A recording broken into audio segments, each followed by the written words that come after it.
Hello प्यारे बच्चों, आज हम लोग पढ़ेंगे क्लास 10th का मैथ चैप्टर नंबर 2, जिसमें हम पढ़ेंगे बहुपद। बहुपद होता क्या है, सबसे पहले हम जानेंगे बहुपद होता क्या है। ऐसे बीजीय व्यंजक जिसमें चर की घात सदैव पूर्ण संख्या हो उसे हम क्या कहते हैं, बहुपद कहते हैं।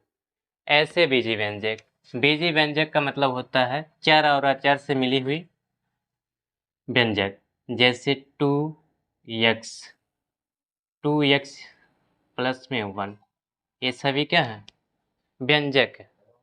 यहाँ पे चर भी है और अचर भी है। चर का मतलब होता है कि वे राशियां जिनका मान बदल जाए, जैसे x, y, z, इनका मान हमेशा बदलता रहता है। कभी x का मान 1 होगा तो कभी x का मान 2, कभी x का मान 0, कभी x का मान 5, ऐसे करके। यानी x वही है लेकिन उसके मान में परिवर्तन हो रहा है। जिसके भी मान में परिवर्तन होगा वह चर राशि कहलाती है। जिसके मान में कोई परिवर्तन नहीं होगा उसे हम अचर राशि कहते हैं। तो चर और अचर से मिलकर के जो व्यंजक बनते हैं उसे हम क्या कहते हैं, बीजीय व्यंजन कहते हैं। और जिसका घात, जिसमें चर की घात पूर्ण संख्या हो जाए उसे हम क्या कहते हैं, बहुपद कहते हैं। तो पूर्ण संख्या होता क्या है, पूर्ण संख्या 0, 1, 2, 3, 4, 5, ये सभी क्या है, पूर्ण संख्या। यानी 0 से शुरू होने वाली संख्या को हम क्या कहते हैं, पूर्ण संख्या कहते हैं। यहाँ से 0, 1, 2, 3, 4, 5, 6, 7 ऐसे करके होगा। तो यहाँ पे देखेंगे इसमें, इस बीजीय व्यंजक में चर की घात क्या है। यहाँ पे चर की घात 1 है, यानी पूर्ण संख्या है, इसलिए क्या होगा, ये बहुपद होगा। ये क्या होगा, बहुपद होगा। इसमें x यहाँ पे पूर्ण संख्या है, यहाँ पर भी पूर्ण संख्या है, ये भी क्या होगा, बहुपद होगा। यहाँ पे इसमें चर की घात 2 यानी पूर्ण संख्या है, इसमें चर की घात 1 है, तो ये भी पूर्ण संख्या है, इसलिए क्या हो जाएगा, यह बहुपद हो जाएगा। लेकिन यहाँ पे देखेंगे इस बीजीय व्यंजक में चर की घात 2 है, यानी ये क्या है, पूर्ण संख्या है। लेकिन यहाँ पे देखा जाए तो यह पूर्ण संख्या नहीं बन रहा है। क्यों नहीं बन रहा है, क्योंकि जो चर है वो बट्टे के नीचे आ गया। अगर इसको हम लिखेंगे 1/x तो ये हो जाएगा, ऊपर ले जाएंगे तो x⁻⁻1। जो -1 है वो पूर्ण संख्या नहीं है, क्योंकि ऋणात्मक आ गया, इसलिए ये बहुपद नहीं होगा। यहाँ पे देखा जाए तो ये भी बहुपद नहीं होगा, क्योंकि ये जो x है ये रूट में है। x क्या है, रूट में है। अगर इसको हम देखें तो x² प्लस में ये हो जाएगा 5x⁻1/2। अगर कड़े हटाएंगे तो यहाँ पे हो जाएगा x⁻1/2, और 1/2 जो है वो पूर्ण संख्या नहीं है, ये भिन्न में आ गया। ये जो घात है वो भिन्नात्मक हो गया, इसलिए ये बहुपद नहीं होगा। यहाँ पे देखें चर पे घात कितना है, यानी 1/2 है, ये भी क्या होगा, एक बहुपद नहीं होगा। क्यों नहीं होगा, क्योंकि चर पे घात जो है वो पूर्ण संख्या नहीं है, ये भी बहुपद नहीं होगा। यहाँ पे देखें तो ये भी बहुपद नहीं होगा। क्यों बहुपद नहीं होगा, क्योंकि जो चर पे घात है ये ऋणात्मक है, ये पूर्ण संख्या नहीं है, इसलिए बहुपद नहीं होगा। तो आप लोग समझ गए कि बहुपद होता क्या है। किसी भी बीजीय व्यंजक में चर की घात अगर पूर्ण संख्या होगा तो बहुपद होगा, अन्यथा बहुपद नहीं होगा। अब समझेंगे कि बहुपद की घात क्या होती है। बहुपद की घात,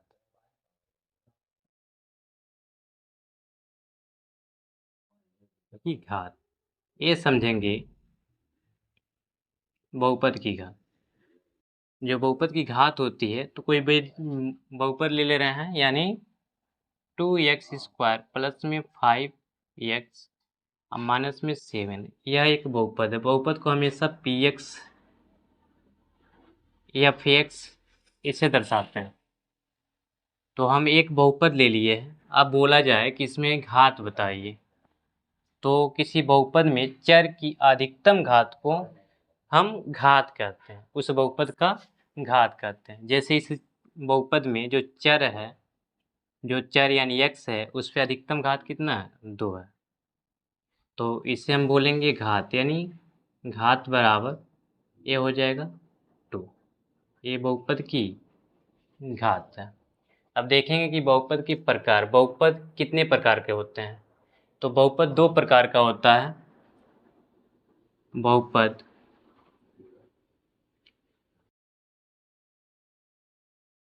के प्रकार, बहुपद 2 प्रकार का होता है, एक पद के आधार पे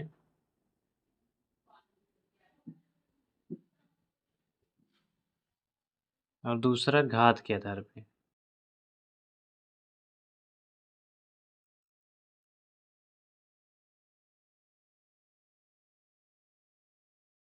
पद के आधार पे अगर हम देखें तो ये हो जाएगा, एग्जाम्पल कुछ ले रहे हैं,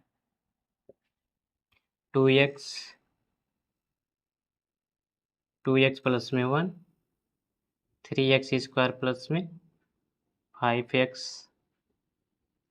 प्लस में 1। यहाँ पे ले लेंगे 2x या 2x प्लस में 1, 3x स्क्वायर प्लस में 5x और 7x पे पावर 3 प्लस में 2x माइनस में 7। एक कुछ एग्जाम्पल लिया गया है, ये पद के आधार पे, घात के आधार पे। अब यहाँ पे हम देखेंगे तो पद के आधार पे जब बात किया जाएगा तो जितना पद रहेगा उतना पदी बहुपद हो जाएगा। जैसे यहाँ पे पद कितना है? एक पद है, तो इसे हम बोलेंगे एक पदीय बहुपद बोलेंगे। इसमें कितना पद है? 2 पद है, 1 और 2। इसे हम द्विपदीय बहुपद बोलेंगे, पद के आधार पे बोलेंगे। तो यहाँ पे कितना पद है? 1, 2 और ये 3 हो गया। इसमें 3 पद है, तो इसलिए इसे हम त्रिपदीय बहुपद बोलेंगे। घात के आधार पे अगर बोलेंगे तो जितना घात उतना घातीय बहुपद बोलेंगे। जैसे में यहाँ पे चर पे अधिकतम घात 1 है, तो इस प्रकार का अगर बहुपद दिखाई दे दिया तो बोल दिया जाए कि अगर घात के आधार पे पूछा जाए तो हम इसको कह सकते हैं एक पदीय बहुपद या रैखिक बहुपद। रैखिक बहुपद,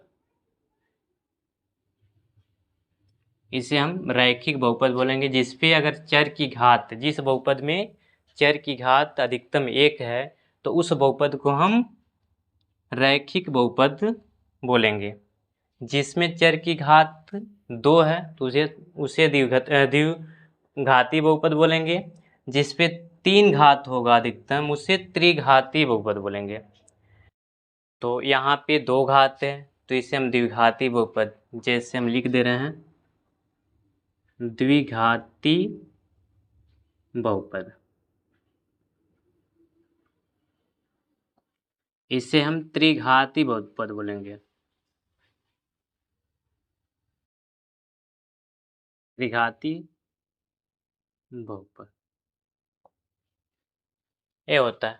तो इसको तो हम लोग को हाई मतलब क्लास 10th में नहीं पढ़ना है, ये 9th का बेस है। यहाँ पे इसको मतलब क्लास 10th में पढ़ना है। रैखिक बहुपद, द्विघाती बहुपद, त्रिघाती बहुपद। यहाँ पे द्विघाती बहुपद जो होता है, द्विघाती बहुपद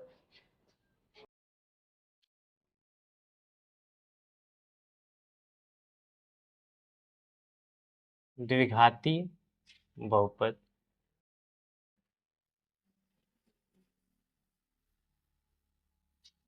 इसमें चर की घात 2 होती है। इसका व्यापक रूप अगर लिखा जाए,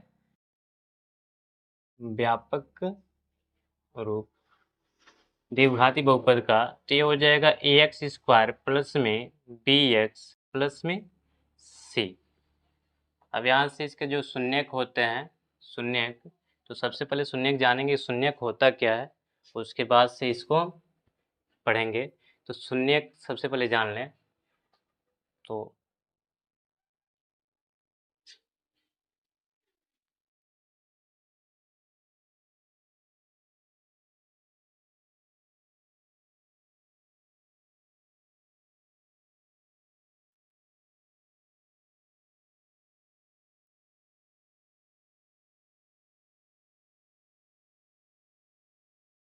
बहुपद के शून्यक।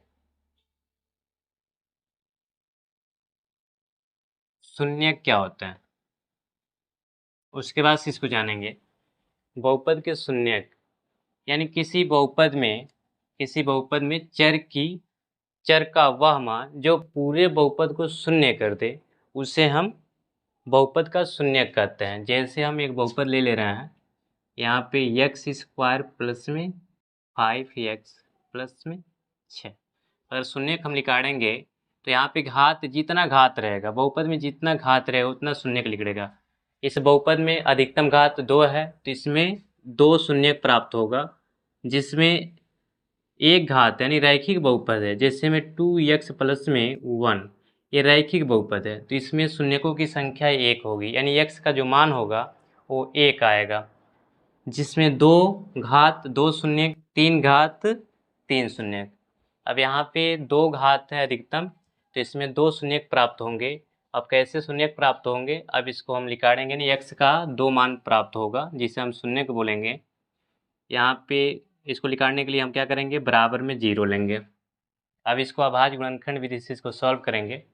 यहाँ पे 6 है और यहाँ पे एक्स स्क्वायर का गुणांक है, एक्स स्क्वायर का गुणांक यहाँ पे 1 है तो 6 से हम 1 में गुणा कराएंगे तो यहाँ पे 1 है तो 1 गुणे 6, यानी गुणा कराएंगे तो 6 आएगा। 5 को इस प्रकार तोड़ना है इसको कि गुणा करने पे 6 आना चाहिए और जोड़ने घटाने पे 5 होना चाहिए। तो 5 को हम तोड़ेंगे तो हम तोड़ सकते हैं 2 प्लस में 3, यानी 2 का गुणा 3 में करेंगे तो 6 आएगा और 2 और 3 5 हो जाएगा।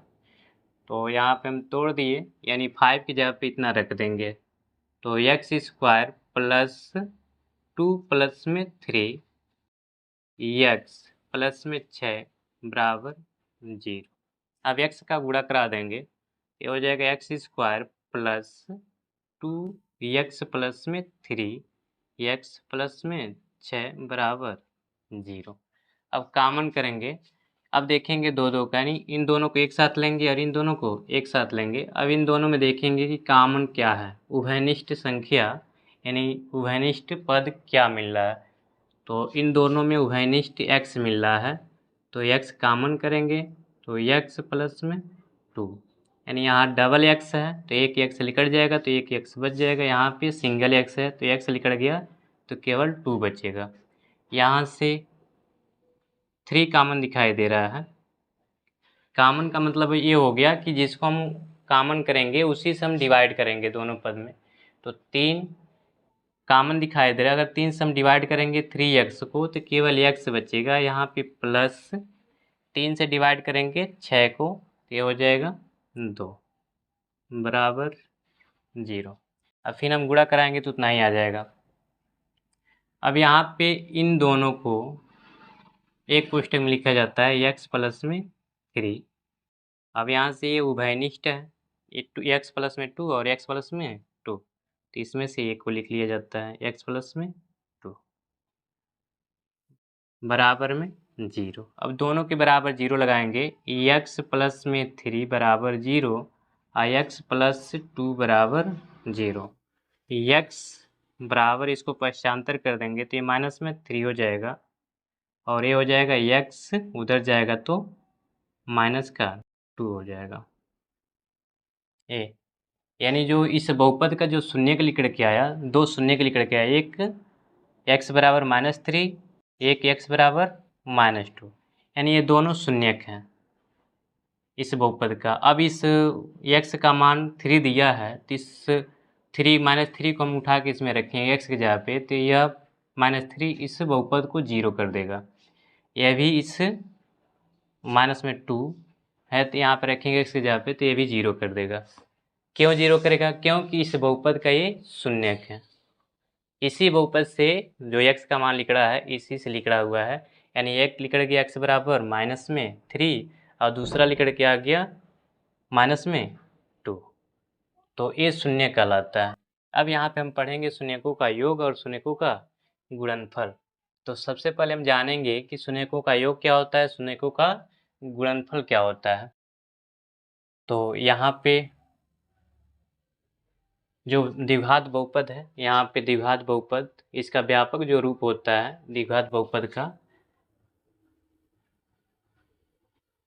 इसी रूप में इसको लिखा गया ax² प्लस bx प्लस में c, यानी इस रूप में लिखा गया है। तो हम कह सकते हैं कि जो a है, a b c एक वास्तविक संख्या है, एक वास्तविक संख्या। जो a b c है वो क्या है, एक वास्तविक संख्या है। क्यों? क्योंकि यहाँ पे a b c की जगह पे कोई भी संख्या आ सकता है, परिमेय संख्या भी आ सकता है, अपरिमेय संख्या भी आ सकता है। अब यहाँ पे हम शून्यांकों का योग और शून्यांकों का गुणनफल, यहाँ पे जो ये बहुपद दिया हुआ है, अब इसका हम शून्यांक निकालेंगे तो शून्यांक ये द्विघात बहुपद है। तो द्विघात बहुपद,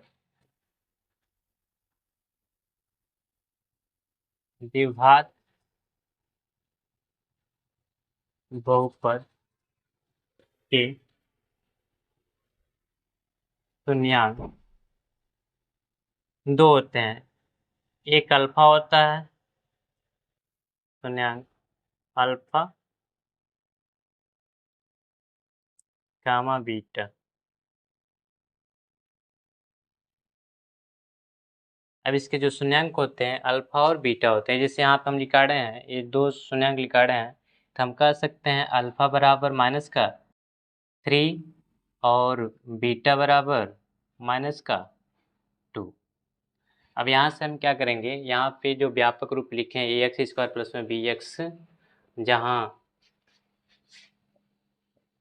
जहाँ a b c एक वास्तविक संख्या है, द्विघात बहुपद के जो शून्यक लिखेंगे अल्फा और बीटा होंगे। अब यहाँ से अगर लिखें शून्यांकों का योग और शून्यांकों का गुणनफल,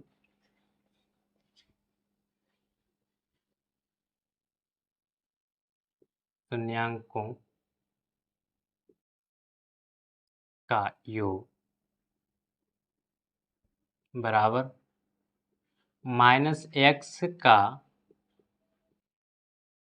गुणांक अब बट्टे x² का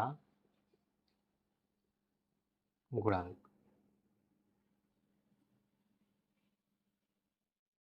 यह यानी शून्यांकों का योग, तो शून्यांक अल्फा प्लस बीटा, यानी शून्यांक इसके कौन कौन है, अल्फा और बीटा है। तो इसको जोड़ेंगे शून्यांकों को, यानी अल्फा प्लस बीटा बराबर -x का गुणांक। अब इसमें देखेंगे इसका व्यापक रूप में, तो यहाँ पे -x का गुणांक कितना है, b है, तो माइनस का b बट्टे x² का गुणांक, तो x² का गुणांक a है, तो a हो गया। a फार्मूला बन के आ गया अल्फा प्लस बीटा बराबर -b/a, यानी शून्यांकों का योग निकालेंगे तो माइनस का x का गुणांक बट्टे में x² का गुणांक। अब यहाँ पे शून्यांकों का गुणनफल,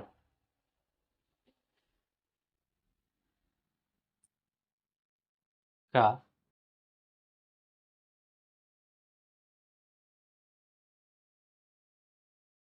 गुणनफल ये होता है अचर पद बट्टे में x² का गुणा। अब यहाँ पे शून्यांकों का गुणनफल, शून्यांक ये है, इन दोनों का गुणा कराएंगे, यानी अल्फा इंटू बीटा बराबर ये हो जाएगा चर पद c, अब बट्टे में x² का गुणांक a।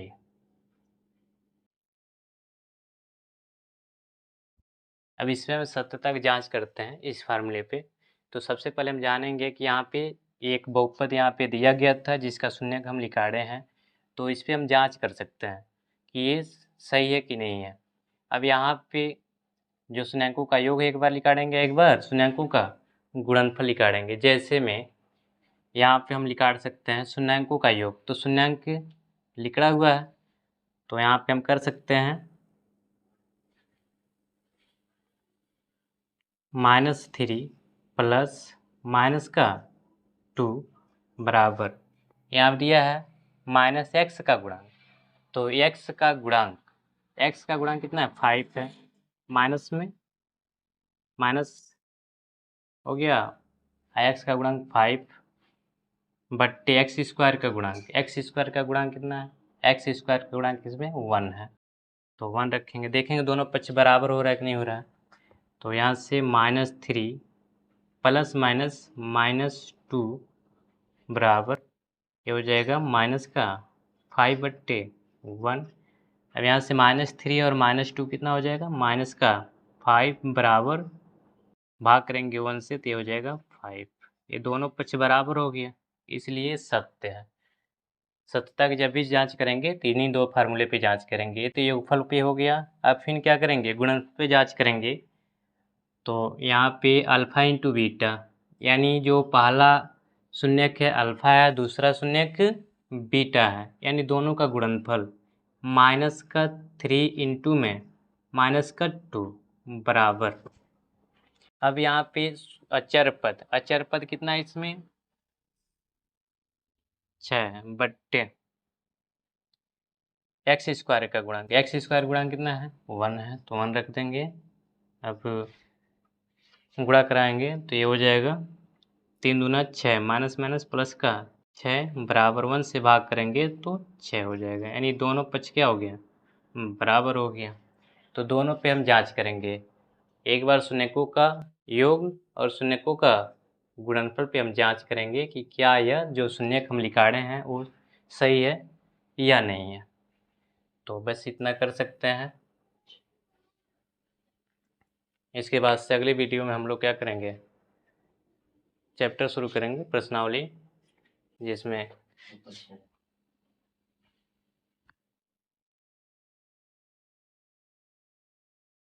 बारी बारी से क्वेश्चन हम लोग लगाएंगे। तो आज के लिए इतना ही है। वीडियो अच्छा लगा हो तो लाइक शेयर ज़रूर करें, चैनल को सब्सक्राइब करें।